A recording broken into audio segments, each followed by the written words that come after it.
Fala galera, beleza? Seja muito bem-vindo, seja muito bem-vinda ao Set Point Podcast, o canal que fala de voleibol, liderança, construção e gestão de times e muito mais. Meu nome é César Feijão Benatti e eu tô aqui com meu brother Peter Bristotti. Tudo bem, meu irmão? Fala, Feijão, fala galera, mais uma vez, caderno e caneta na mão, bora falar de voleibol e muito mais. Boa, vamos nessa! E hoje a gente tem um convidado mais do que especial. É um cara que eu tenho uma grande admiração, fez parte da minha história lá no começo, na faculdade, quando eu era técnico da base, quando eu fazia cursos presenciais lá em São Paulo. E seja muito bem-vindo ao nosso podcast, Pedro Errara, o grande Peu. Seja bem-vindo, Peu. Obrigado, César. Obrigado, Peter. Obrigado pelo convite aí. É um prazer, né? As maravilhas da internet, né? Da gente estar tão longe e ao mesmo tempo poder estar perto, poder conversar aí, trocar uma ideia. Pô, muito bom. Legal. Então, eu vou começar aqui falando do currículo do Peu. E interessante que quando o Peu mandou o currículo para a gente, né, Peter, lá no grupo que a gente fez no WhatsApp, o currículo dele nem cabia no WhatsApp, porque era muito extenso. Então, eu tenho que selecionar aqui o tanto de trabalho que o cara teve, tanto de título que ele conquistou na carreira, e é realmente impressionante. Então, o Peu é formado em esporte, bacharel em esporte pela USP, Universidade de São Paulo, técnico nível 4 da CBV, e trabalhou em muitos clubes de respeito. Começou lá no São Caetano, na época lá no começo da no finalzinho da década de 90, comecinho da década de 2000 lá com a base. Depois trabalhou no Unisul Joinville, depois no SESI, no São Bernardo, no Campinas, na seleção brasileira, lá no Sesc Rio de Janeiro. Daí começou a sua carreira de head coach, mesmo com o primeiro trabalho lá no Farmacon São José. Na verdade, Depois Itapetininga, né? Primeiro foi Itapetininga, né? Itapetininga, verdade. Itapetininga foi o primeiro. Então, Baita pulei aqui. temporada, diga-se de passagem. Falha minha, Peu, mas teve Itapetininga nesse.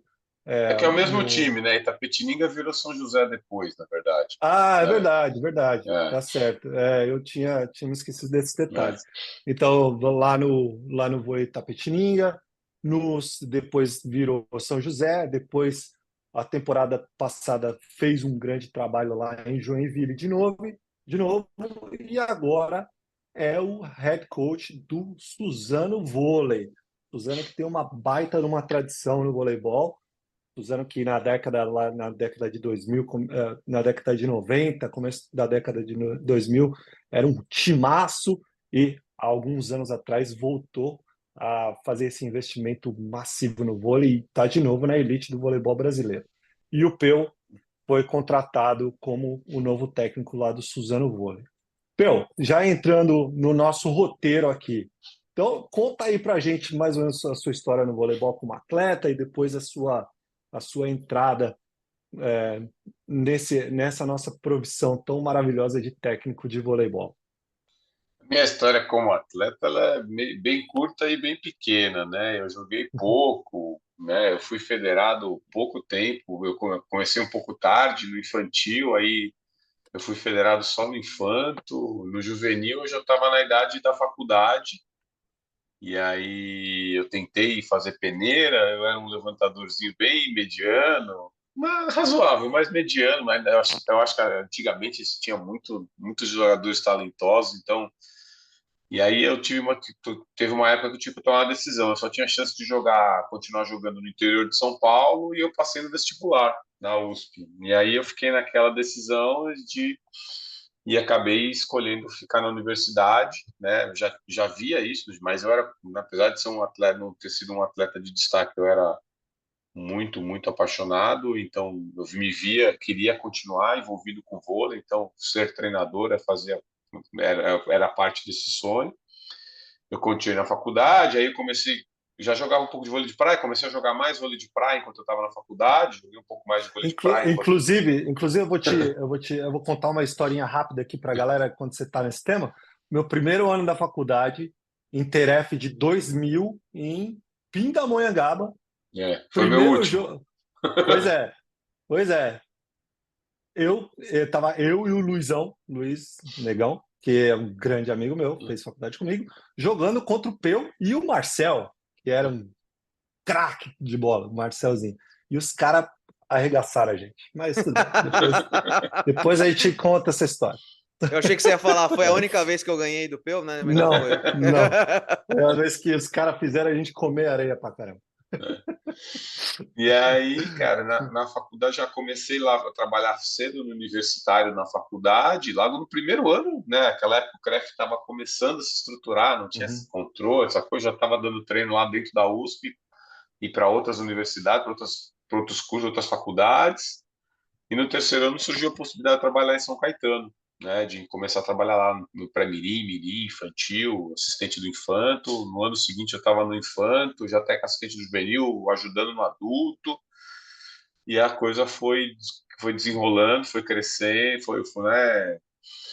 Eu também me arrisquei, acho que uma coisa que é importante falar, né, no nosso mercado, vocês estão aí nos Estados Unidos, né, se a gente não se joga para o mundo, se a gente não se arrisca, né, eu saí do meu conforto de São Paulo, né, dos amigos, da vida confortável, trabalho ali em academia, junto com vôlei, mas, sei lá, hoje, né, eu falo que hoje, graças, eu acho que eu falo que eu posso dizer que meus contratos estão melhores do que eu dava personal há 25 anos atrás, mas até pouco tempo, há 25 anos atrás, eu acho que eu ganhava mais dinheiro no personal do que eu trabalhando com vôlei. Mas eu só tinha um sonho e eu larguei, né, larguei tudo para ir para um projeto maluco em Campinas que deu errado, mas foi onde me levou para Joinville, né? Deu errado, fiquei desempregado e eu fui parar em Joinville, né? Eu conhecia lá o supervisor de lá, o coordenador do vôlei de lá, o Pena, porque ele era técnico de seleção catarinense, eu era técnico de seleção paulista, né? Já estava andando na seleção paulista nos brasileiros. E ele me convidou para ir para lá. E aí lá começou, né? Efetivamente, depois de 2 anos trabalhando lá no time da cidade, da prefeitura, o Giovanni levou o time da Unisul para Joinville. Foi quando eu comecei minha caminhada mais dentro realmente de uma equipe de profissional, né? Meu primeiro ano foi como estatístico, no segundo ano eu já estava como assistente e estatístico. Dali a gente voltou para São Paulo no SESI, né? E aí, né, foi né, 4 anos de SESI, teve uma passagem em São Bernardo, né, que eu era assistente do César Douglas. O César Douglas recebeu a proposta para ir trabalhar em Taubaté, eu fiquei, foi minha primeira Superliga, mas eu voltei para ser assistente, foi em Campinas, né, 2 anos em Campinas, depois 3 anos no Sesc Rio, e aí foi quando eu tomei a decisão esse tempo todo como assistente, foi quando eu tomei a decisão de, cara, eu preciso, né, acho que agora é o momento de eu arriscar, de eu tentar. Todo mundo, acho que tô como assistente técnico, todo mundo, o mercado sabe que eu tenho que eu tenho condição de ser, mas eu preciso provar. E aí eu aceitei a proposta de ir para Itapetininga, e de lá, graças, as coisas estão dando certo. Vamos continuar trabalhando para elas continuar dando certo.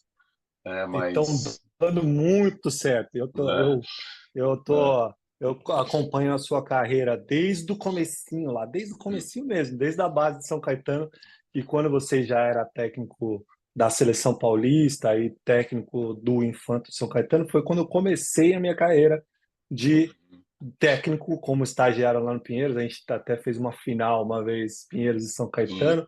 De novo o Peu ganhou da gente lá dentro do Pinheiros. Eu lembro que foi um jogo quente pra caramba, mas a gente. E eu até falei no episódio que a gente gravou com o Gui Novaes, eu não sei se você lembra disso, Peu, mas a gente teve uma reunião, eu e você, para.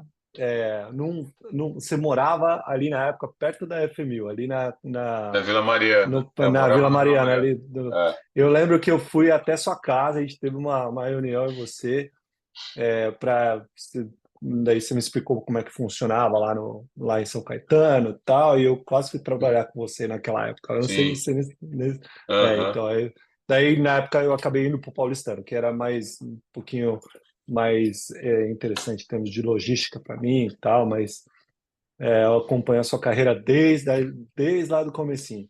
E aí todas as suas experiências como assistente, a sua primeira experiência lá em Itapetininga, foi a época que que eu comecei a fazer curso também, que você participou Uhum. dos cursos, eu era coordenador, que foram muito legais. Então, uma baita numa carreira aí, bem, de muito sucesso. Muito, muito bom. Peu, você, pelo que você falou e a gente viu no seu singelo currículo gigantesco, você começou lá de baixo mesmo, né? Pré-mirim, lá na iniciação esportiva. Você falou pré-mirim lá em São Caetano, chegou até adulto, muitos anos como assistente. Na tua primeira temporada foi brilhante em Itapetininga. Pelo menos, eu acho que foi uma temporada brilhante, assim, comparado. Na verdade, foi a segunda, porque a primeira foi a da pandemia, não acabou. É Então, Primeira verdade. temporada completa, vamos dizer então, né? a primeira, Isso. mas o time do time do primeiro ano, por exemplo, de Itapetininga, talvez fosse com mais risco de rebaixar, só menino, e a gente estava classificado para o playoff, tá? Já estava teoricamente a gente classificou para o playoff, e o time estava muito bem, jogando muito bem, estava bem feliz com o time, mas aí a temporada infelizmente não acabou, né? A temporada infelizmente, aí depois teve a segunda temporada mas aí foi legal que a gente teve mais chance de contratar atletas que eu já conhecia, sabe? Atletas que eu sabia que tinham espaço, que estavam em times grandes, mas que queriam jogar. E eu falei, ó, filho, você ganha 15 mil em Taubaté, eu tenho 3,5 para te dar, mas você vai jogar. Aí os caras toparam a ideia, sabe? Isso foi muito legal.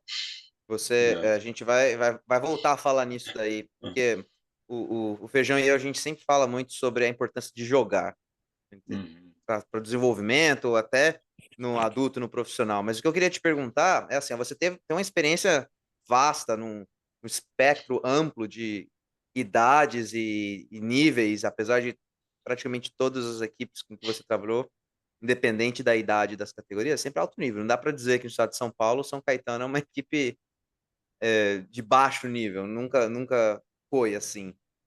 Pelo menos na minha Uhum. carreira, é sempre uma referência, né? E eu queria te perguntar o seguinte, Peu, considera a base, depois teve experiência como auxiliar técnico muitos anos e agora já com destaque como técnico principal na equipe adulta.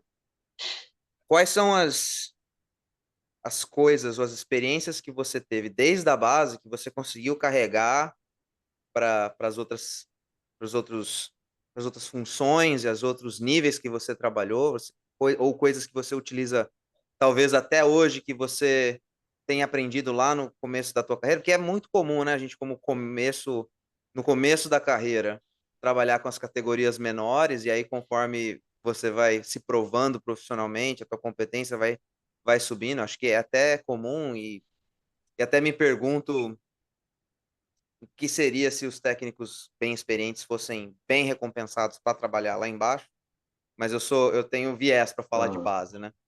Então, o que que foi que você, quais foram os conhecimentos acumulados, vamos dizer assim, que te ajudaram a chegar onde você está hoje?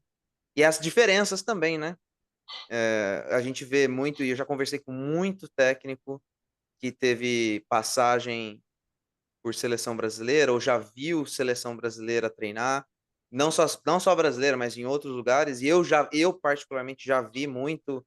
Você tem uma equipe que tem o profissional e tem a base, e você vê o sub-17, o 15, é uma cópia em miniatura do treino do adulto. Uhum. Eu já vi muita gente falar isso. E eu queria saber de você, com conhecimento de causa. Então, o que que você acha que a gente precisa carregar ou as mudanças que vão acontecendo, né, da base até o adulto, semelhanças e diferenças, aí coisas que saltam aos seus olhos aí na tua trajetória. Eu acho que uma das coisas de ter feito esse caminho, né, de ter passado, né, vindo desde a base, trabalhado com atletas, já tive time que realmente, pô, os times tinham dificuldade. Eu já trabalhei com atleta de time de base fraco, por exemplo, meu primeiro ano em São Caetano, teve uma briga em São Caetano e tinha dois times em São Caetano, do Adair e da Marta, que eles tinham os melhores, eu tive que fazer uma peneira e os meus meninos, cara, praticamente nunca tinham jogado. E, então, cara, você tem que ensinar o cara a jogar. E também trabalhei no SESI na base, onde eu tinha toda a seleção brasileira estava comigo. Mas Acho que a importância desse trabalho na base é criar um corpo de, por exemplo, ter um atleta. Por exemplo, hoje eu estou aqui em Suzano com um atleta que ele tem passada trocada. E, cara, por ter trabalhado com tantos atletas com passada trocada, de ter corrigido vários atletas, eu, inclusive, porque eu tinha passado trocada, né, como eu era levantador, eu não tinha uma necessidade, até me ajudava a saltar com a última perna com a direita, mas quando eu fui virar técnico, eu tive que ensinar. Eu falei, eu não posso ensinar fazendo errado, eu tenho que aprender a fazer. Então, eu fiz um processo comigo, pedagógico comigo, para eu fazer. Isso me ajudou a corrigir outros atletas e me ajuda até hoje. Né? Os cara, a galera virou aqui e eu falo, cara, o menino tem passado trocado, arruma. Eu falei, cara, o menino é primeiro de adulto, cara, temos que arrumar. Entendeu? Então, isso me ajuda. O menino, no começo da quarta semana, ele já está sacando e atacando bola com passe bom, com passada certa. Então, acho que esse corpo de conhecimento de entender, o garoto tem. Eu falo sempre garoto porque a minha experiência é toda no masculino, né? Mas o menino, por exemplo, bate o braço no bloqueio. Cara, lá eu fazia. Lógico que eu não faço isso porque não dá para fazer, mas em São Caetano, quando os caras batiam, flexionava o punho para bloquear, cara, eu coloquei duas réguas daquelas bem de plástico, bem fuleira de R$ 1, com um esparadrapo, e se ele quebrasse a régua, ele tinha que pagar. é, Tinha que pagar coisa para a galera, tinha que pagar alguma coisa para galera. Então, assim, tipo, você vai criando é, é, caminhos, atalhos para conseguir corrigir passada, deslocamento de bloqueio, deslocamento de passe, né? Você vai criando, acho que isso é o mais importante. Então, você vê um atleta que tem uma dificuldade em alguma coisa e você já tem como você trabalhou com vários atletas com várias dificuldades, e acho que essa talvez seja uma das principais diferenças que quando eu pude estar aí nos Estados Unidos, eu ver assim, como é mais padronizado o ensino da técnica aí, vocês têm um pouco mais de facilidade, os atletas chegam mais padronizados. Aqui no Brasil, cara, cada atleta chega de um jeito, e eu preciso dar um jeito, ainda mais agora no adulto, eu preciso dar um jeito de fazer um time funcionar, cada um com a sua característica. Não adianta eu querer que o cara jogue, o cara vai jogar do meu jeito. Eu quero que os meios joguem todos desse jeito. Cara, não tem gente que não consegue, cara. Já tá com 30 anos, eu tenho que fazer o cara jogar do jeito dele, bem pro time, e o time render disso. Então, eu acho que talvez este seja de ter passado pela base, seja uma das coisas mais interessantes, assim, que eu vejo que ajuda muito, ajuda demais, né? Então, acho que isso é muito legal. Em relação ao que você falou do trabalho, assim, do treinador, das categorias de base, simplesmente imitar o treino, eu acho que realmente não tem. Eu vejo uma coisa, por exemplo, fiquei muito feliz, por exemplo, nas minhas passagens, principalmente no SESI em Campinas, que eu pude, né, atuar muito, eu era técnico do Sub-21 e tinha uma influência muito legal sobre os treinadores da categoria Sub-19, de padronizar o sistema de jogo, entendeu? A gente tem que padronizar o sistema de jogo, porque, pô, eu preciso do menino do sub-21 no adulto, eu preciso do menino do sub-19 no juvenil, no sub-21, então a gente tem que padronizar.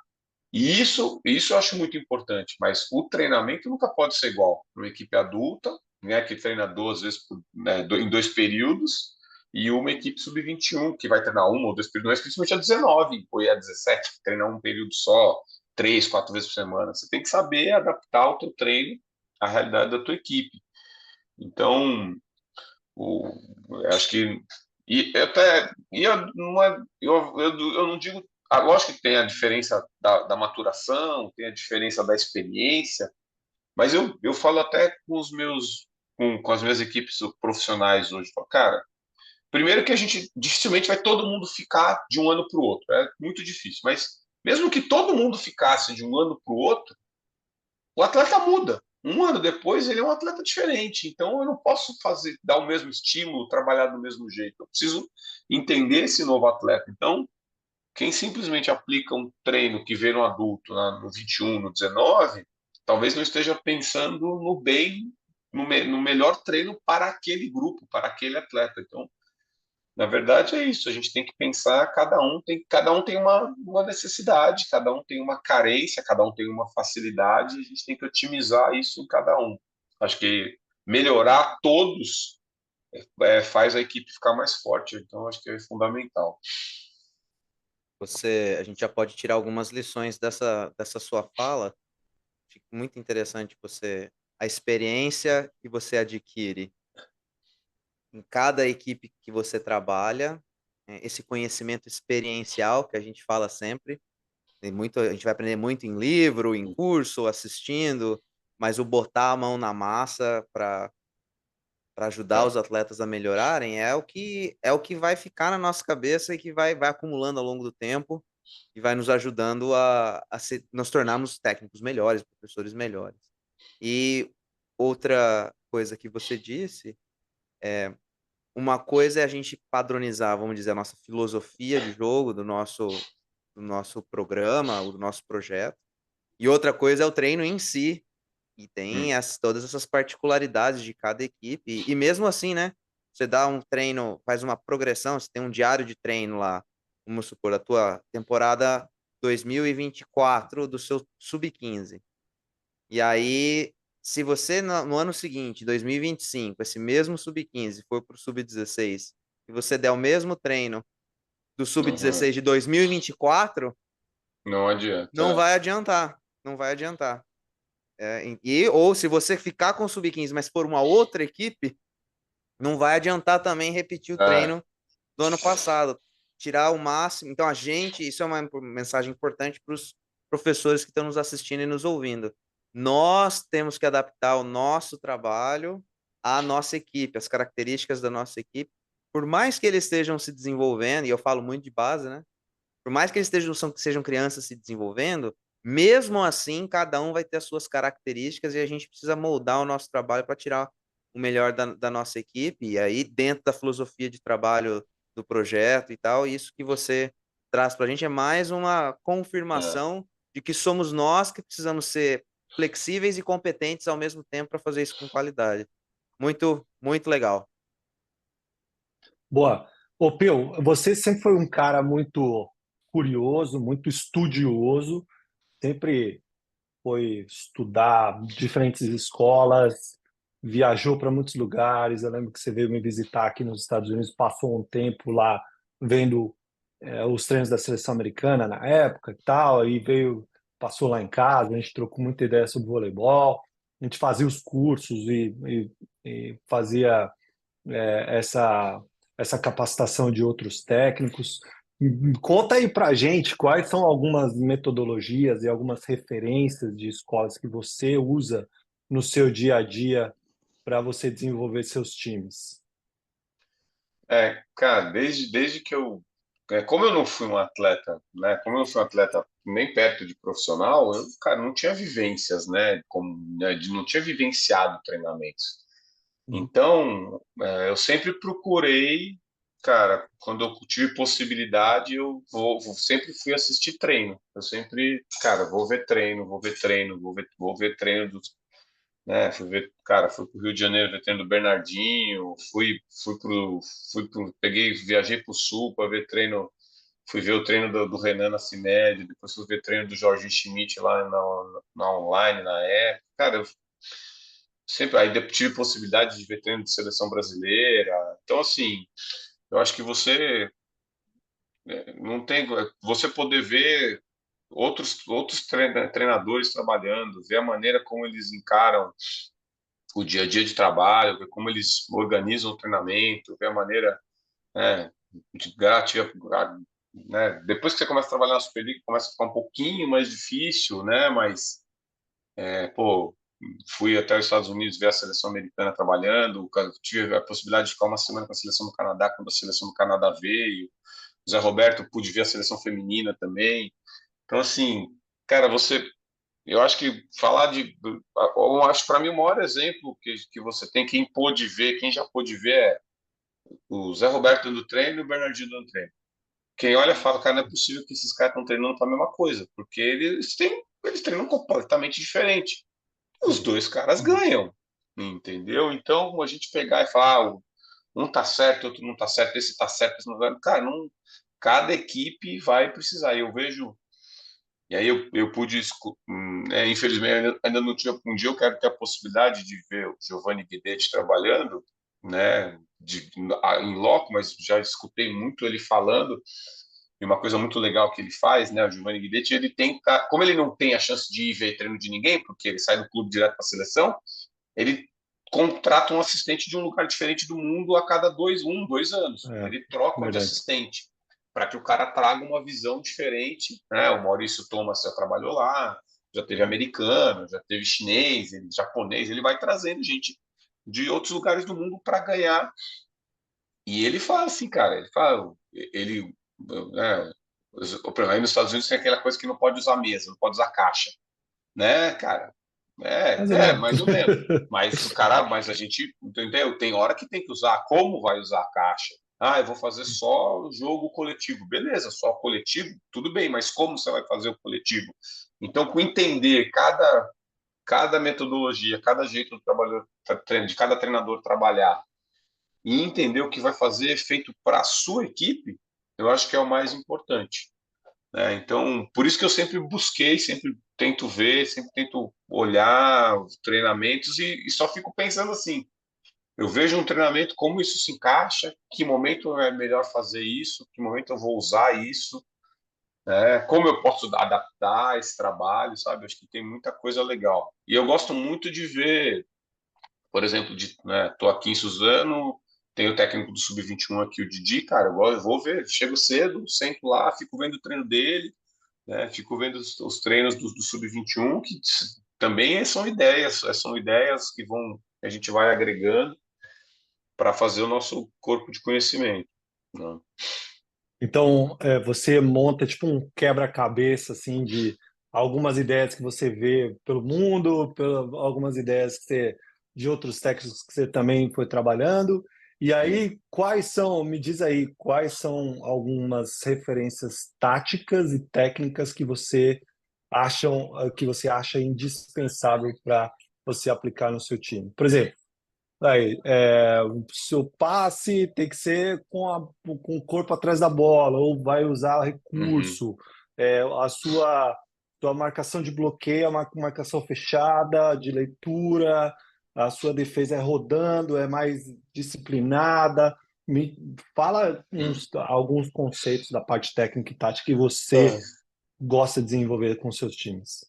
acho que, cara, tenho algumas situações assim, o lance da recepção, eu não trabalho, né, com o atleta atrás da bola, tirando viagem, né, que aí, beleza, né, 100 por hora, 120 por hora, se o cara conseguir estar atrás da bola, ótimo, mas o cara tem que desenvolver esse recurso para mim é o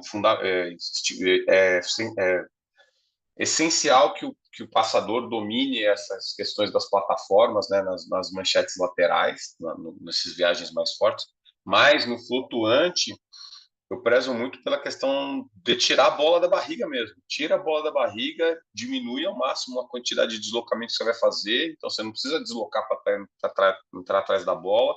Você vai chegar, eu falo, né, estou começando o trabalho aqui com os passadores. Para mim, saque na sua direita, a posição ideal é a bola bateria na sua coxa direita, entendeu? E o braço está Hum. levemente do lado, levemente do seu lado direito. Esse é o ideal, mas não dá para a gente trabalhar o ideal com um flutuante a 75 por hora que está acontecendo. Com o híbrido, a gente também tem que trabalhar alguns recursos um pouco mais afastados, mas essa base bem feita, o atleta, falando do fluto, né, no viagem, mas o atleta bem apoiado no chão, com essa plataforma bem direcionada, bem colocada, e eu acho que essa postura, por exemplo, saque na direita, a perna direita levemente atrás e esse braço mais ou menos em cima da coxa direita, isso ajuda a essa plataforma ter mais flexibilidade, mais adaptabilidade para as variações de passe, né? Saque na esquerda, você vai deixar a perna esquerda levemente atrás e essa bola, o ideal é buscar esse deslocamento para que essa bola esteja mais ou menos ali na sua coxa esquerda, no máximo um pouco fora de você, né? Esse é o ideal, e Sim. aí a gente monta toda a estrutura, mas uma coisa que eu prezo muito desde o primeiro dia, eu tento mostrar para os atletas que eles entendam como é que a gente vai jogar taticamente. Então, por exemplo, eu já mostro Certo. como é a relação da recepção. Então, eu gosto de fazer, por exemplo, que o atleta ele não, por exemplo, um saque da 5 para 5, eles vão passar a bola o sacador sacando da 5, a prioridade está sempre mais na direita. A esquerda é esse gesto mais ou menos só do braço. Eu tenho que deslocar para a esquerda mais que um passo e meio, 2 passos, a bola ou tá fora ou não é minha, entendeu? E essas relações vão ficando claras para que eles entendam, e eu procuro estimular isso. Mesmo que o treinamento seja individual, eu deixo, o passador tá lá na 5, eu deixo um ponteiro ali na linha da 4, ali entre a 4, como se fosse o ponteiro da rede. Se a bola anda para ele, ele fala, é minha. Para eles entenderem, não vou nessa bola. Se eu não deixo aquele cara lá e alguém saca aquela bola, ele vai tentar deslocar porque ele está tentando passar, mas ele vai fazer um comportamento que a gente não quer que ele faça no jogo.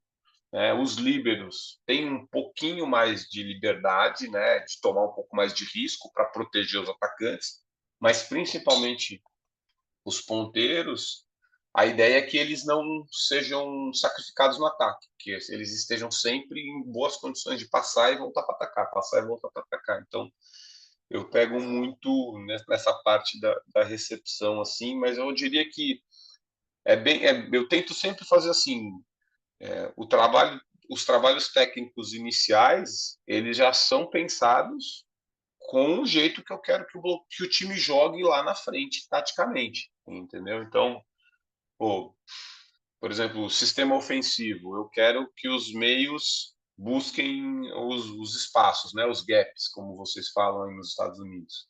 E eu gosto que eles façam isso de uma maneira um pouco mais imprevisível. Por exemplo, eu não gosto que o central fique parado na 4. Porque se ele ficar lá na 4, o máximo que ele vai puxar talvez é uma tempo pose ali na 3. Ele não vai conseguir puxar uma boa tempo atrás se ele fica parado na 4. Né? Mesma coisa se ele está na 2. Ele vai puxar uma esquerda, mas ele não vai conseguir puxar uma bela de uma 7. Né? Se ele ficar lá na 2. Então a ideia é eu tento trazer os meios para o meio da quadra, porque de lá eles podem bater qualquer bola. Eles podem bater chute meio, tempo atrás, esquerda, China. E aí isso também na última hora. Eu chamo de puxada flechada. Que eles façam essa puxada na última hora, gerando incerteza no bloqueio adversário. Então, estamos no começo de temporada aqui, os caras estão fazendo, os meios estão fazendo passe curto, eles já vêm para 3 e eles fazem essas chamadas. E a gente vai estimulando eles a entenderem onde é melhor fazer essa chamada, junto com os levantadores. Né? Uma base que não ajuda tão bem na primeira bola, esse é o lugar que você tem que puxar a bola. Que os meios entendam que eles têm que estar sempre na melhor bola para que aquela recepção permitiu. Isso gera uma atenção maior à qualidade do passe, atenção maior à estrutura de bloqueio do adversário para fazer com que o time se adapte a isso, entendeu? Então, eu gosto muito. Então, e se eu sei que eu vou fazer isso lá na frente, eu preciso fazer com que eles façam isso desde o primeiro dia. Desde o primeiro dia, esses caras têm que entender, você vai vir passar na 3, não que não fique na 4 ou na 2, né, mas na lateral.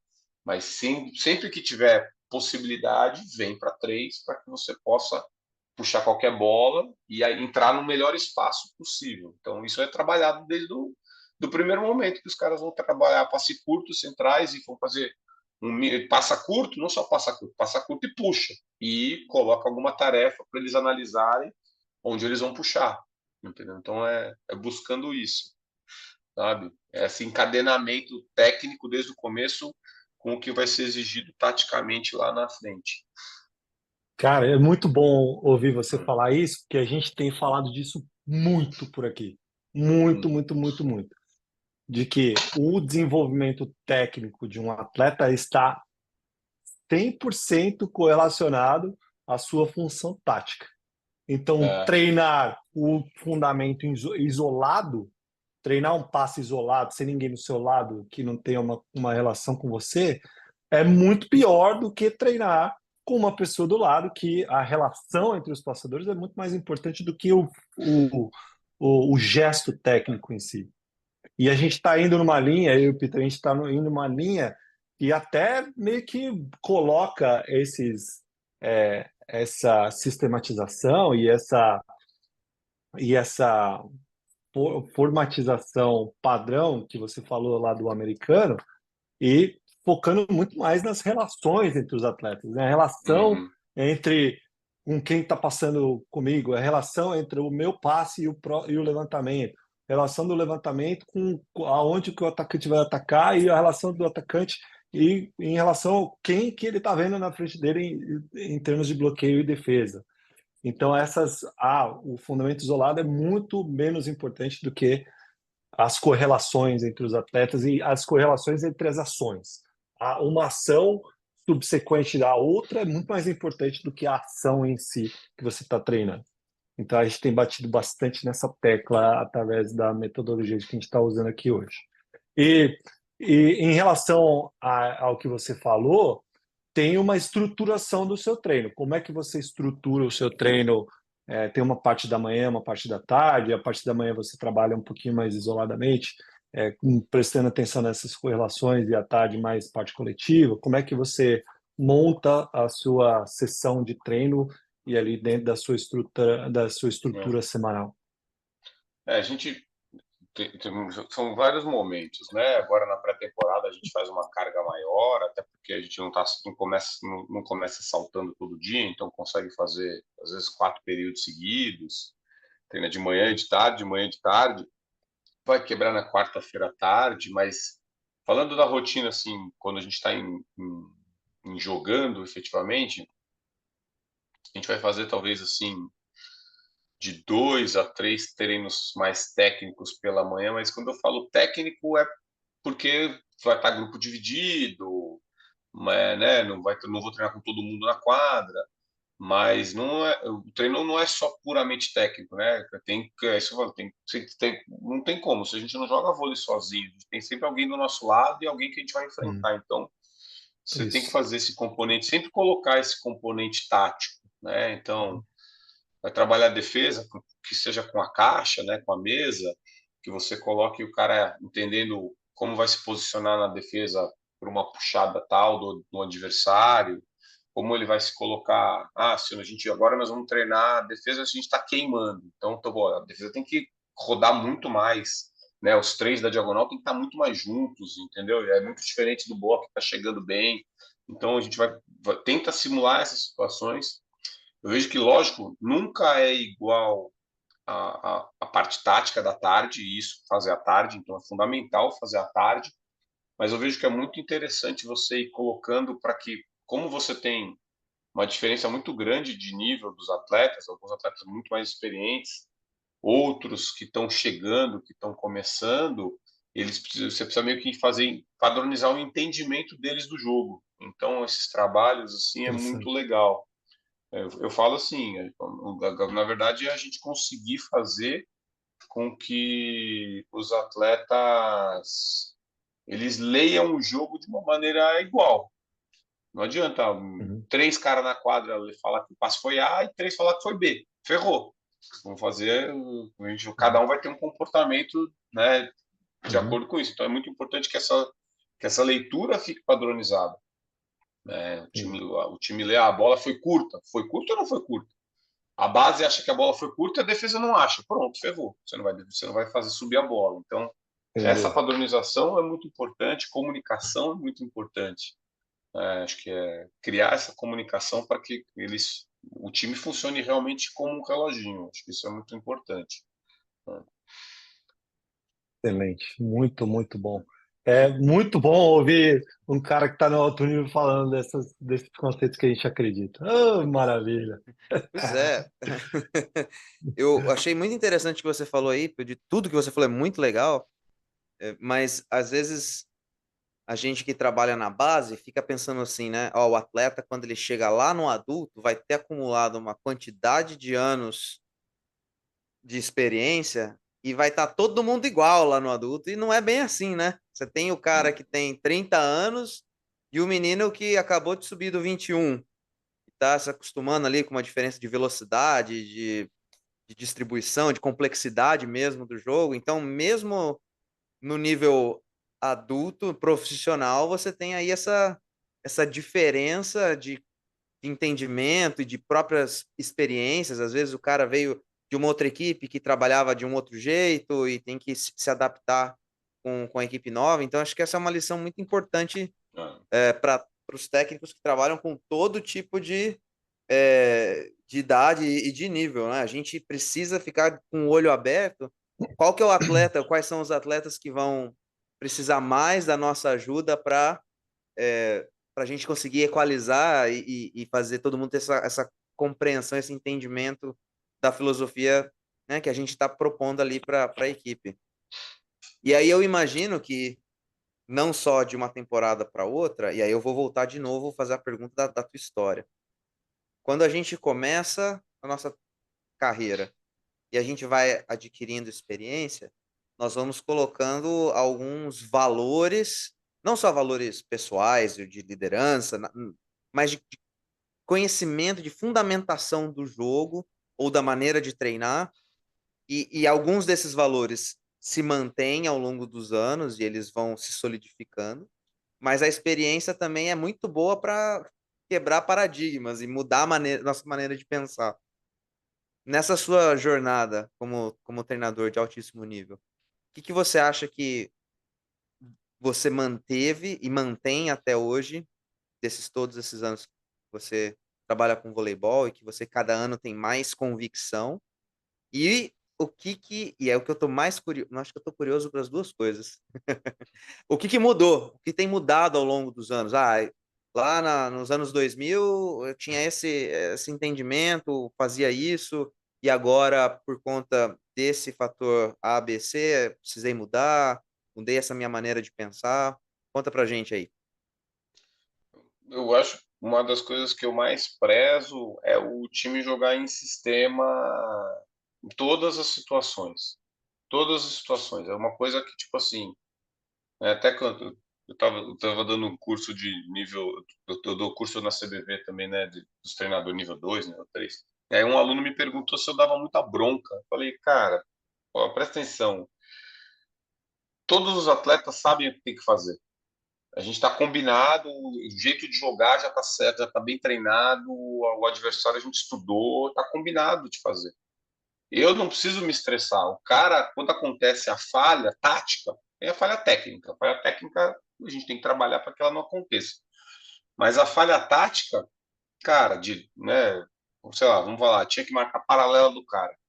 Aí o cara veio, amassou a bola na paralela. Cara, o cara sabe que fez cagada, todo o time olha pro cara e fala, cara, você tá maluco?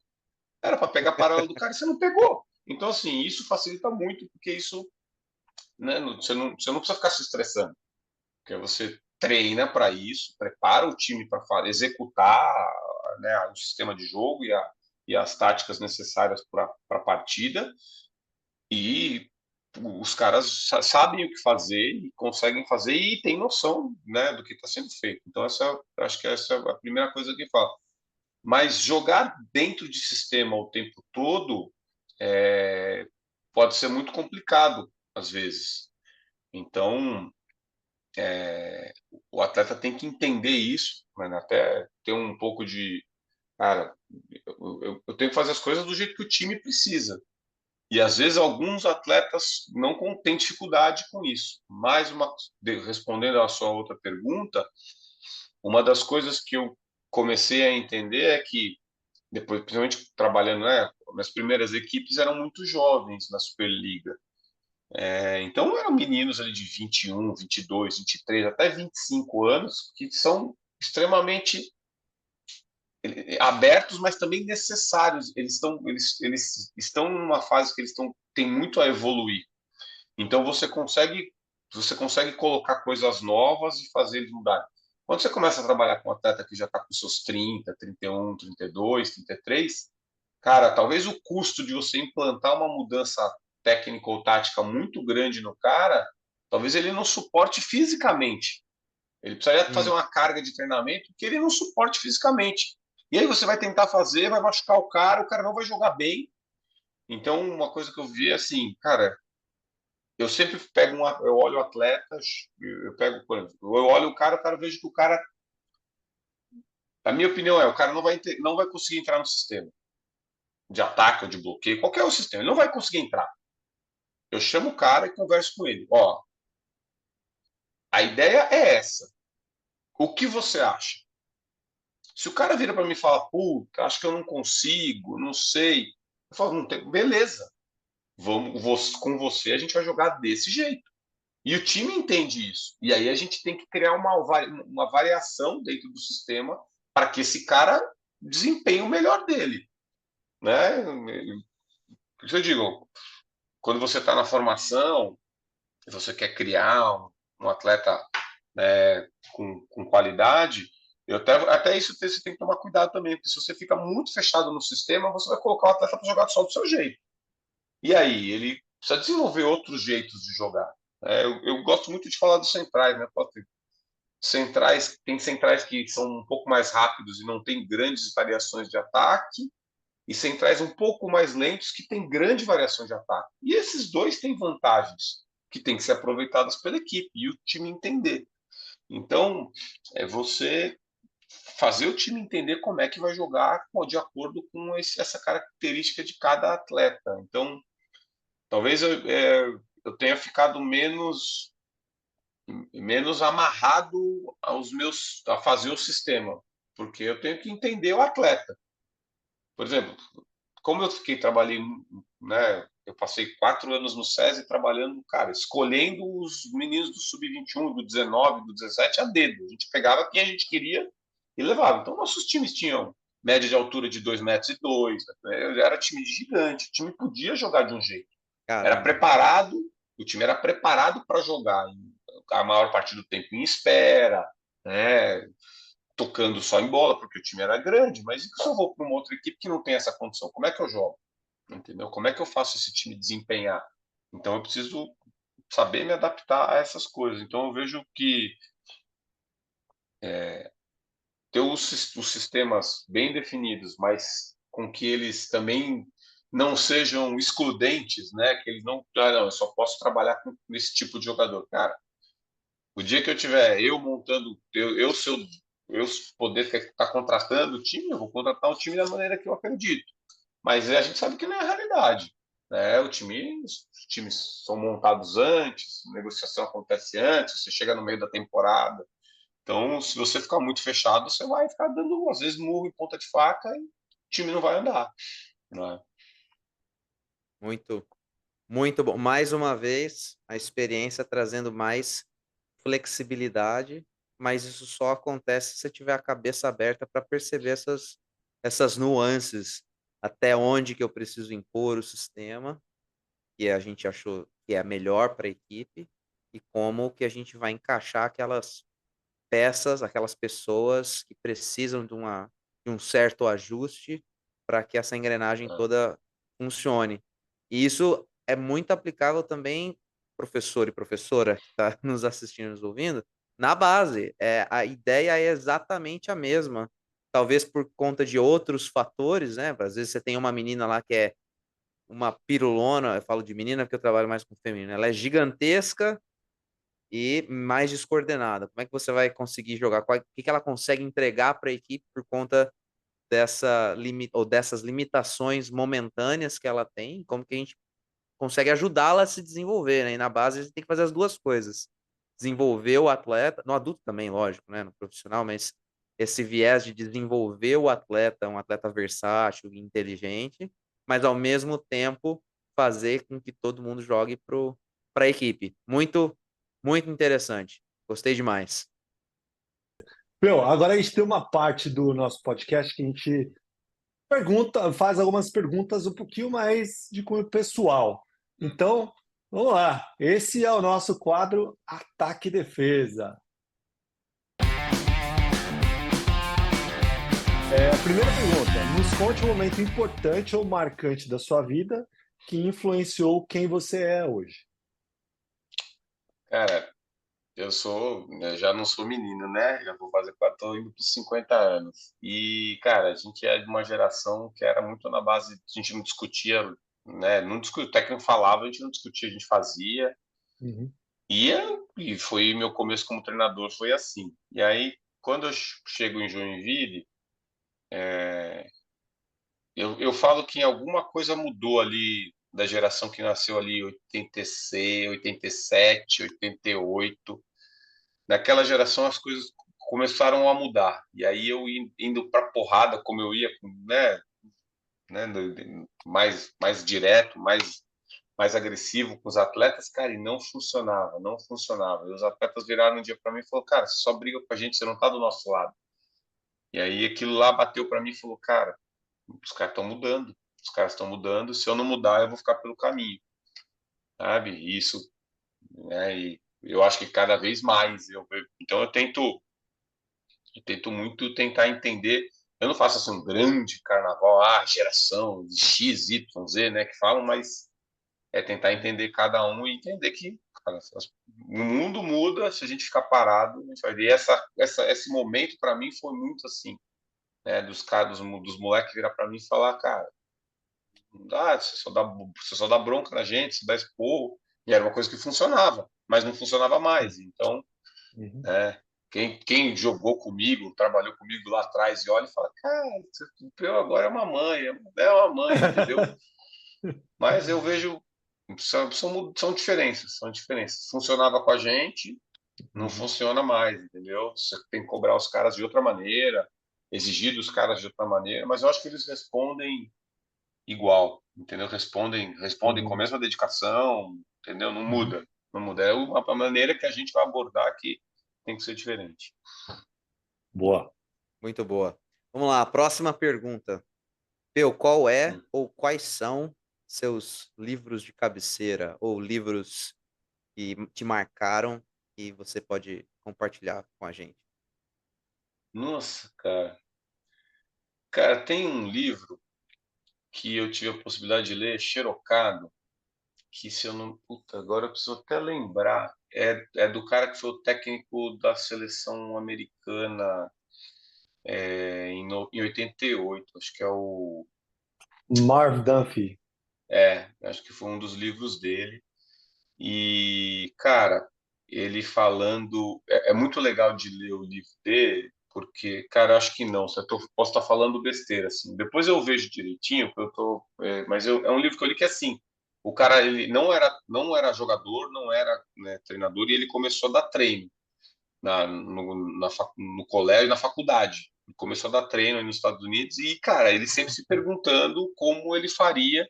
E aí ele dá muito foco na aprendizagem motora e dá muito foco e ele dá muito foco nos sistemas, né? De desenvolver sistemas e de fazer, de entender. E esse livro para mim abriu muito, foi muito legal, assim, me ajudou demais, assim, como eu não tinha essa experiência, né? Quando eu li ele bem, quando eu era muito novo, estava na faculdade ainda, me abriu muito assim de pensar o jogo de uma maneira mais aberta, de ver o jogo e pensar como é que eu quero que o time jogue desse jeito, como é que eu faço para isso acontecer. Foi muito assim, eu preciso achar e Eu vou te dar o nome do livro e do autor. É o livro Science of Coaching Volleyball, do Carl McGowan. mas o cara não, o cara é discípulo do Camargo, mas chama é, Inside Coaching, é um cara, é outro, não é do Camarão. O Camarão é o papa para os caras, né? Mas é um cara que Isso. trabalhou com ele e buscou nele as fundamentações da aprendizagem motora, que para mim são essenciais, né? Cara, a gente mexe com movimento, a gente mexe com o cara aprender a fazer um movimento novo. Aprendizagem motora para a gente é talvez a disciplina uma das mais importantes que a gente tem que entender, né, para montar o nosso treinamento. Mas Uhum. porra, cara, eu preciso. Tá aqui, cara, de baixo. Se eu vir revirar aqui os xerox, estão aqui do meu lado, eu acho. Mas aí a gente tinha que parar Xerox, um aí pouco. já entrega a idade do teu já. Não, xerox da faculdade. Eu peguei com o Pega lá no professor. Xerox da faculdade, exatamente. Entendeu? E são as coisas que eu já até tentei falar, cara, eu vou tentar escanear, mas aí sempre vai deixando, leva o xerox para cima e para baixo. O dia que eu for para fora do Brasil, eu vou ter que largar tudo para trás, eu escaneio esses livros todos. Deixa eu, deixa eu, Boa. deixa eu dar um destaque aqui. Professor, a gente está falando, professora, nós estamos falando aqui com o Peu, um cara que tem uma experiência absurdamente longa, em vários níveis, e o cara tá dizendo aqui pra gente aprendizagem motora, tem que estudar. Se não estudar, lá vai eu de novo falando mais um episódio. Se não estudar, você fica parado no tempo e você vai ficar para trás, e vai ficar mesmo. E não vai ser por falta do Peter falar que tem que estudar, hein? Ó, tem que estudar. Vamos estudar aí, galera. Eu, hoje em dia, o que eu mais estou estudando é aprendizagem motora. Ou Ecological Dynamic. Phil, a terceira pergunta. Quem é ou quem são seus mentores? Cara, eu tenho muitas pessoas para agradecer, né, na caminhada. É, eu nunca vou esquecer do Herbert e do Carlos Ugrinovich, que no começo me deram a possibilidade de entrar em São Caetano e, cara, quando a gente estava na faculdade, eles fizeram um grupo de estudo de vôlei que a gente ia porque a gente gostava, não era crédito, não tinha nada, a gente queria ir, e eles davam aula, eles faziam e eles não ganhavam nada a fazer isso.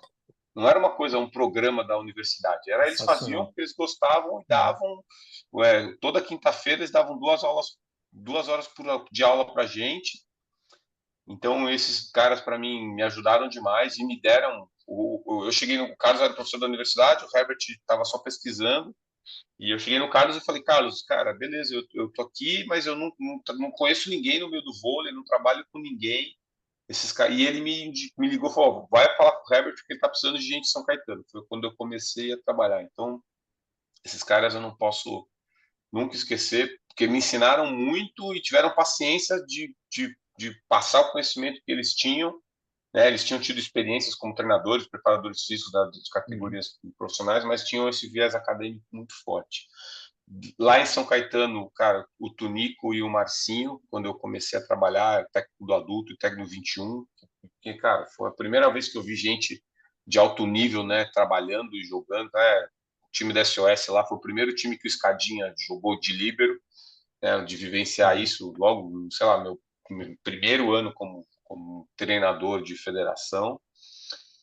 E, cara, depois eu não, tenho sempre que agradecer ao Giovanni por ter me dado a oportunidade de entrar e, cara, a quantidade de aprendizado que eu tive com o Giovanni sendo assistente dele ter jogado em todos nos mais altos níveis, assim, a facilidade dele lidar com o grupo, a facilidade dele gerir o grupo, de saber a hora que aperta, de saber a hora que vai aliviar, de virar para os caras e falar, ó, oh, puta, amanhã de manhã é só musculação, não tem bola, e os caras, você olhar na cara dos caras e falar, puta merda, adivinhou o que a gente estava precisando, sabe?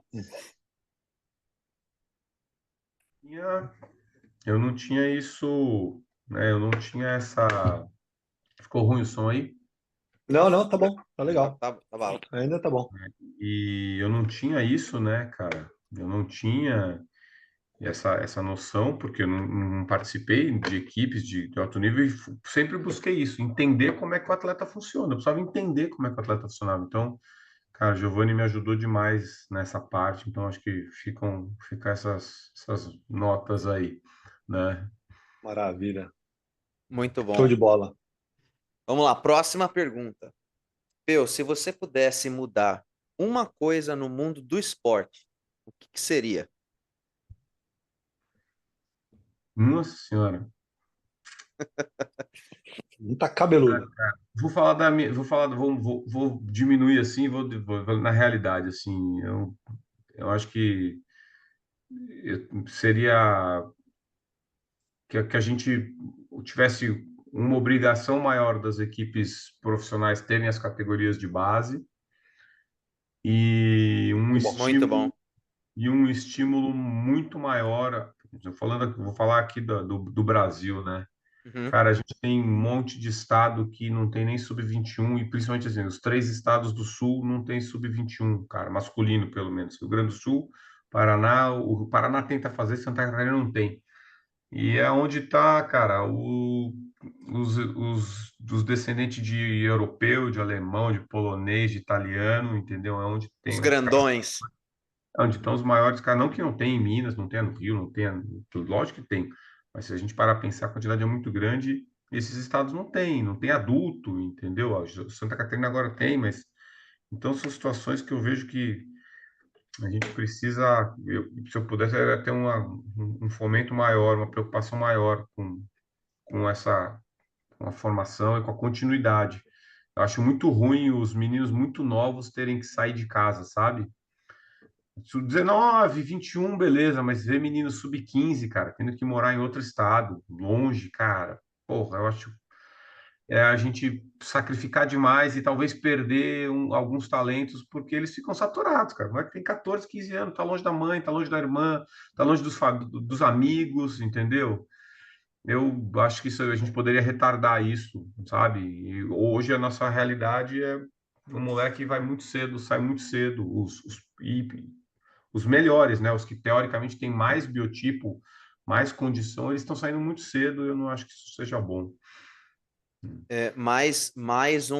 Uma autoridade falando, compartilhando com a gente sobre base, sobre massificação da base.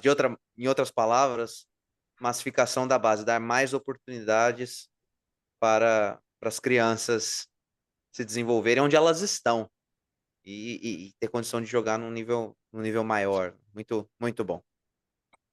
Isso aí. Peu, a próxima. Do que mais você se arrepende? Nossa, arrependimento. Putz, sei, cara. Sei, né? Acho que quando a gente faz as coisas com intensidade, né? Acho que a gente se arrepende pouco. A gente pode ficar triste, não ganha, fica, mas não se arrepende. Arrependimento, acho que arrependimento vem muito de quando você não deu tudo que você tinha para dar, sabe? Boa. Né? Excelente Então, insight. se você está dando tudo que você tem para dar, se não deu, se você não conseguiu no nosso, né, no nosso meio, se você não conseguiu alcançar o objetivo, cara, pode ser que o outro lado lá era melhor, era mais competente, né? E quando eu comecei a trabalhar na base, lá em meus times em São Caetano eram bons, mas não eram os melhores. Então eu sabia, cara, se eu visse que o time chegou no limite dele, né, para mim era muito importante. Então, acho que não tem arrependimento, é uma palavra forte, né, cara? Eu prefiro Verdade. não ter, eu prefiro, eu prefiro saber que eu dei tudo, fiz tudo, né, Nós para estamos. para que a coisa ande da melhor maneira possível. E aí depois a gente deixa no nosso aleatório ali do jogo, deixa os deuses do voleibol decidir para onde a bola que pega na fita vai cair, entendeu? Boa. Boa. Excelente, excelente. John Wooden está muito feliz com É, essa sua declaração agora. O muito legendário bom. John Wooden. Então vamos lá. Então, orgulhos, eu imagino que você deve ter vários. Do que você mais se orgulha? Cara, se tem uma coisa que eu tô ficando velho, mas ficando feliz, é que eu tenho alguns ex-atletas que seguiram o caminho de continuar no voleibol, né? Então, né, o Gui Novaes, que vocês conversaram, foi meu atleta, o preparador físico lá do vôlei, Renato João, foi meu atleta, e Grande João. Grande João. tem outros atletas, né, seguindo o caminho, procurando, querer, né, continuando no vôlei. E, cara, ou talvez, e não ex-atletas, mas treinadores que passaram comigo, né? Eu tenho alguns analistas de desempenho, que como eu comecei como analista de desempenho no vôlei de alto nível, eu pude, né, meio que eu passei. Então, cara, o Henrique Modenese, que hoje é o técnico de Bauru, quando eu fui para o SES, eu chamei ele para ver com o Henrique, eu preciso de um estatístico, você quer, topa? Cara, eu ensinei ele do zero, sem ter o programa, a gente ensinou, ele aprendeu a mexer no datavôlei sem ter o programa, sim. Ontem, acho que foi ontem ou antes de ontem, eu recebi uma mensagem do Ori, que hoje é o analista de desempenho da seleção adulta. E o Ori era infantil lá em Campinas, nem ele era tão ruinzinho, tadinho. Ori, me desculpa, mas é a verdade. O Ori era tão ruim e ele não fardava no infantil, mas ele queria ajudar o time. Ele pegava o celular e filmava e fazia edição, molecada, né? Fazia edição para a parte, para a técnica das rotações pelo celular. Aí eu falei, cara, vem cá, vamos lá. Você quer? Eu vou te ensinar. Eu ensinei ele a mexer no Datavolley lá em Campinas. A estatística do adulto saiu, né? A Amanda era a Amanda esposa, Barci. ela casou com o atleta, então ela saiu. E aí o Ori assumiu e foi crescendo, crescendo, chegou na seleção brasileira de base, chegou na seleção brasileira adulta e hoje está indo para uma Olimpíada. Então, ter essas coisas assim me deixam realmente, né? Isso aí me dá orgulho, assim, de alguma maneira a gente poder ajudar as pessoas. E né, aí, volta e meia, algum deles vira e fala, cara, obrigado, obrigado, cara. Eu falo, cara, você não tem que me agradecer. Eu não te ajudei. Eu só te ensinei porque eu via que você queria aprender, que se você não tivesse a disposição, a vontade, mostrasse que tem o brilho no olho para aprender, eu não ia gastar meu tempo. Então, o que você conseguiu é mérito seu. Mas isso me deixa muito feliz, né, de saber que na caminhada aí já deu para ajudar algumas pessoas. Então, isso eu tenho bastante orgulho, né? Você é uma. Eu vou dizer, você ajudou ele sim, cara. Você não, Não. na época, Sim. no momento ali, talvez você não tivesse ideia do que aquela tua ajuda que talvez podia ter exigido de você 5 minutos ou dias para ensinar o menino a mexer no data vôlei ou ensinar alguma coisa, a gente nunca sabe onde que esse estender a mão vai parar. E isso cara, isso é ser professor, meu. Isso é professor. Eu escrevi no livro aqui, professor com P maiúsculo. Toda vez que no livro eu falo professor, tá com P maiúsculo. Uhum. Esse sentido por trás da palavra. Eu acho que a palavra professor deveria ser, na língua portuguesa, em qualquer língua, deveria ser gravada com letra maiúscula. Uhum. Mas, Concordo, muito bom. concordo. E tem muita gente que a gente fala que tem você como referência, tem como você como mentor. O Gui foi um deles. A gente vai gravar também com o Henrique, que deve sair a semana que vem. Então, fiquem ligados aí. Peu, agora alguma coisa que ninguém sabe. Ninguém sabe que o Peu. Nossa,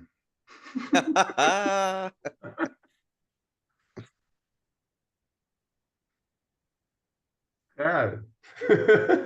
Quem tá no Spotify aí, no Apple Podcast, o Peu tá pensando, cara. E tá Cara, passando o filminho da vida ali na cabeça não dele. sei, cara. Puta merda. Cara, ninguém sabe. Ou Caralho. pouca gente sabe, ou pouca gente sabe. Ou pouca gente sabe. Você tem Cara, aquele talento escondido que ninguém sabe que você tem. nossa. Por exemplo, outro dia, enquanto você pensa aí, eu contei que o primeiro motivador para eu vir para cá, para os Estados Unidos, semana passada que eu falei isso, foi porque eu queria comer o melhor hambúrguer do mundo, que todo mundo falava que os Estados Unidos era a terra do hambúrguer, eu queria experimentar. É. Nem pensava em vôlei ainda. Ah, puta, cara. Cara, não sei. Não Difícil. tem, não tem A Acho que gente problema. volta aí. A uma coisa que gente, olha lá. tipo, só as pessoas muito próximas de mim, assim, cara, quando a gente é mais jovem, a gente é bem maluquinho, né? Tá na faculdade ali, os caras não podem falar. E, cara, meu pai é tipo, meu pai era alcoólatra, aquele alcoólatra, acho que talvez um dos piores tipos, que ele, tipo, nunca ficava bêbado. Você bebia, bebia, bebia, você nunca via ele alterado. Então, eu tinha essa coisa quando eu era moleque, assim, cara, eu acho que eu puxei essa resistência dele, assim, eu também bebia, bebia, bebia, bebia. Cara, e chegou num ponto que eu virei e falei, cara, tá errado isso, velho. Tá errado. Eu, sei lá, com 20 e poucos anos, eu tomava uísque depois do almoço, sabe?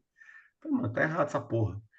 E aí chegou um momento que eu virei e falei, quer saber, cara, eu só vou tomar cerveja. E eu parei, cortei. Cara, adoro uísque, cara, adoro, gostava, pô, sempre gostei, mas, cara, parei, escolhi e falei, cara, deu porque eu vejo que eu tenho outras coisas na vida, né? Não, eu tenho outras coisas que eu preciso dar prioridade e eu acho assim que se eu trabalhasse em qualquer outra coisa, talvez escritório, assim, talvez eu tivesse uma grande chance hoje de ser um alcoólatra, e eu tenho noção disso. Uhum. E é uma coisa que, para mim, é assim, eu sento, vou, tipo, tá numa festa, todo mundo, experimenta aqui, experimenta aqui. Batida, eu falo, cara, não, obrigado, cara, me dá minha cervejinha aqui, que eu tô legal e tô Boa. bem, porque é uma coisa que eu sei minha, que eu não me faz bem, que eu tenho plena consciência disso. É. Cara, É que isso aí. legal, que bacana, É, muito pô, bom. espetacular. E o Porra. Peu que é um grande apreciador de IPAs, que a gente tomou algumas IPAs aqui, lembra? Pela Califórnia. É. Cervejinha Essa é outra boa. coisa, a cerveja mais cara, você bebe menos também, né? É, Ajuda exatamente. também. Vamos lá, então, Mais mole. um pouquinho mais pessoal ainda agora, Peu. Família é? Tudo. Para mim, hoje é tudo, né? Eu conheci, eu tô com a Michelle há quase 6 anos, e o Vicente tem 4, vai fazer 4, cara, é tudo, né? Teve uma época que eu estava até meio desiludido, assim, cara, acho que ferrou, acho que eu vou ficar pra titio mesmo, ferrou, não vou achar, só encontro maluca, não vai dar. E aí, cara, encontrei a Cara, Michelle, e a Michelle realmente, cara, não tenho o que falar né, do que é ter ela e do que é ter o Vicente hoje pra gente, realmente muda completamente, né, a vida, muda a vida, muda a vida, muda a vida. Eu falo, a gente era o casal mais feliz do mundo e a gente consegue ser mais feliz ainda com o Vicente. Então, é tudo. Eu não consigo me ver sem eles, né? Não consigo me ver longe deles. É até uma situação que a gente começa a pesar, né? Que está pesando. O Vicente está ficando grande, está ficando 4 anos. Continuar nessa loucura de muda para lá, muda para cá, a gente me dá desespero pensar que em algum momento talvez eu tenha que deixar eles num canto quieto e eu tenha que sair. Torcer para que isso não precise acontecer, mas infelizmente é uma coisa que a gente sabe que pode acontecer. Mas vamos, vamos deixar essa preocupação para quando ela vier. Boa. é isso aí. Boa. Né? Peu, nessa mesma linha, esporte é?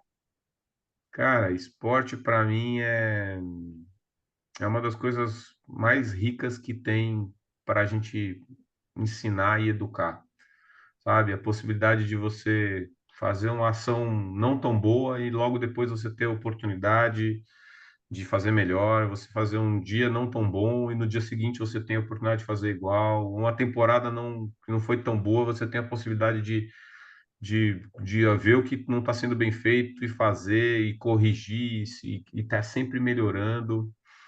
Cara, para mim e eu não sei, cara.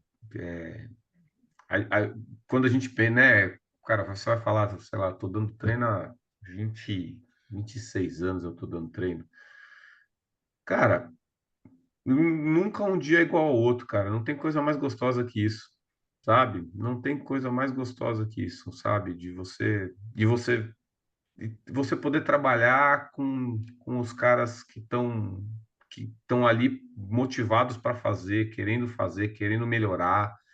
Isso para mim não tem preço, assim, certo? E o esporte, acho que é onde a gente acha isso mais. Então, para mim é muito, Sem dúvida. muito rico, né? Boa. Muito bom. Muito bom. Peu, indica pra gente 2 pessoas que você acha que deviam vir aqui conversar com Feijão comigo, pra gente compartilhar um pouquinho mais sobre a história dessas pessoas e que possam contribuir para a formação e daquelas pessoas que nos assistem e nos ouvem. Cara, acho que um cara, né, que eu acho que o Feijão conhece, que eu gosto muito, um cara que eu sempre estou trocando ideia com ele, um amigo também, um irmão, né, acho que é o Duda, o Durval, é um cara que está ali no Boa. feminino, é um cara muito legal. E eu não sei se, Duda já se- está convidado, viu, Duda? é, Você já está convidado. Eu já é. falei com ele, inclusive. E Muito bom. cara, tem um cara que eu tive quando eu morei no Rio ali, que eu trabalhei 3 anos no Rio, cara, que eu acho que quem é no meio do voleibol sabe a importância que esse cara tem. mas eu acho que se vocês conseguirem, eu até me comprometo a tentar ajudar. Não tenho uma relação tão próxima com ele, mas, cara, tem uma admiração tremenda. É o Tabashi. Se vocês puderem conversar com o Tabashi, cara, o Tabashi é um cara espetacular, cara. O Tabashi é um cara que, tipo, Muito bom. cara, a primeira vez que eu vi o treino dele, foi chegando gente para ajudar no treino. Tinha umas, sei lá, umas 8 pessoas. Ele vai dando tarefa pro cara ajudar no treino. E o treino, quando você vê, o treino tá uma loucura. O treino num ritmo, cara, é impressionante. E o Tabashi faz diferença. Cara, o Tabashi é um cara que faz. Se tem um cara que contribuiu muito para a história do nosso vôlei e não aparece, né, Uhum. assim, tanto quanto. Eu acho que é o Tabashi. E se vocês conseguirem conversar com ele, ele é um cara muito, muito pacato, muito tranquilo, muito sereno, de poucas Uhum. palavras, mas é um cara que, pô, tem um conhecimento os 3 anos que eu tive lá no Sesc, né, a gente estava debaixo da mesma casa, eles no feminino, poder conversar um pouco com ele, mas poder ver ele no dia a dia, cara, é uma coisa sensacional. Então, acho que é um cara, se eu puder tentar ajudar vocês, vai demorar talvez, né, porque o cara tá indo para a Olimpíada, vai estar Não, numa por loucurada enquanto não dá, agora, mas, não, eu tenho o contato dele também. é, Eu trabalho com o Fiapo aqui, né? O Fiapo é, que foi sim, fisioterapeuta da seleção brasileira há muito tempo, trabalhou com o Tabachi muitos anos. sim. O Fiapo me conta muitas histórias dele e fala que ele é um dos melhores do mundo mesmo. Não, Realmente. abaixo é Tabachi sensacional. vai É. chegar o Hum, convite aí, viu, senhor Tabachi? hum, Show. Boa. Peu, a gente tem muitas pessoas que nos assistem e nos ouvem aqui, que são atletas, ex-atletas, técnicos, desde o professor do interior do Ceará, dos estados do Sul, de Minas, que trabalham com iniciação, com escolar, com base, com até técnicos que estão nos centros maiores que se joga voleibol, técnicos de profissional, técnicos que estão aqui nos Estados Unidos, entusiastas do esporte, toda essa galera. Deixa um recado para toda essa galera aí que nos ouve e nos assiste. Cara, eu acho que o o Peter falou, né? Vamos estudar, cara, principalmente a aprendizagem motora, bom, que é uma coisa fundamental, mas eu tenho uma coisa que eu acho acho que ver treino, e aí ver treino com esse olhar crítico, procurar ver o treino de outras Boa. pessoas, ver comportamento em jogo, mas acho que talvez a coisa mais importante que a gente tem, e acho que é em qualquer área, cara, a gente tem que gostar de entender gente. A gente tem que entender gente, tem que saber lidar com gente, né? Saber lidar com o cara que está na dificuldade, como ajudar ele, entender que cada um responde de um jeito. Tem o cara que você vai poder dar um tapa no peito e fala, e aí, vai ou não vai? E vai ter o cara que você vai ter que abraçar e pôr do seu lado. Então, assim, entenda de gente, tenha tempo para conhecer os seus atletas, tenha tempo para conversar com eles. Isso não quer dizer que você tem que ser amigo dos caras, né? Eu acho que existe uma distância, né? Principalmente quando você é o treinador principal, né? Quando você é o head coach, existe uma distância natural que os assistentes, preparadores físicos, fisioterapeutas, às vezes eles têm muito mais proximidade, mas a gente tem que conhecer, tem que entender os caras. E acho que quanto mais a gente entende os caras, mais a gente consegue tirar o melhor dos caras. Então, conheçam os caras que vocês estão liderando, conheçam os caras que vocês estão dirigindo, que acho que é fundamental. Excelente! Palmas, palmas, palmas, o grande Peu, com essa mensagem final que a gente fala tanto aqui, né, Peter?